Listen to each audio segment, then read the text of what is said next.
আমরা তো আমি এর আগে বলছি যে আমরা 1 মাস হয়ে মাত্র নির্বাচিত হয়ে এসেছি, এই জন্য আমরা এখনও তদারকি করার মতন ওরকম সুযোগ পাচ্ছি না। রমজান এসে গেছে, আজকে 18 রমজান 19 রমজান, এর মধ্যে আমরা এই সমিতি গুছাতে আমাদের সময় লেগে গেছে, আমরা কোনো কিছু করতে পারতেছি না। আমরা ঈদের পরে রমজানের একদম শুরুর দিকে যেহেতু এত মানুষ এত বড় একটা মার্কেট থেকে কেনাকাটা করবে সবাই, জি আপনাদেরকে উচিত ছিল না একদম শুরুর দিকে হচ্ছে এই অসঙ্গতিগুলো একটু নিজেরা তুলে ভাই আমরা তো বললাম যে আমরা আমি একটু বলি প্লিজ।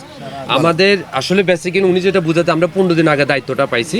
আর 2 নম্বর কথা হলো স্যাররা যে কাজটা করতে আমরা ওনাদেরকে স্বাগতম, এটা নিয়ে আমাদের কোনো প্রবলেম নেই। বাট স্যারদেরকে আমি আপনাদের দিয়ে একটা মেসেজ দিতে চাচ্ছি যে যারা এই কাজগুলো করতে বেসিক্যালি যে কসমেটিক দোকানগুলো গেছিল, যে জরিমানাগুলো করছিল, ওকে এটা সুন্দর হয়েছে, অসুন্দর কিছু না, আমরা এটাকে ওয়েলকাম। কিন্তু ওনারা যদি দোকান না ধরে ফ্যাক্টরি ধরে, এটা সবার জন্য বেটার।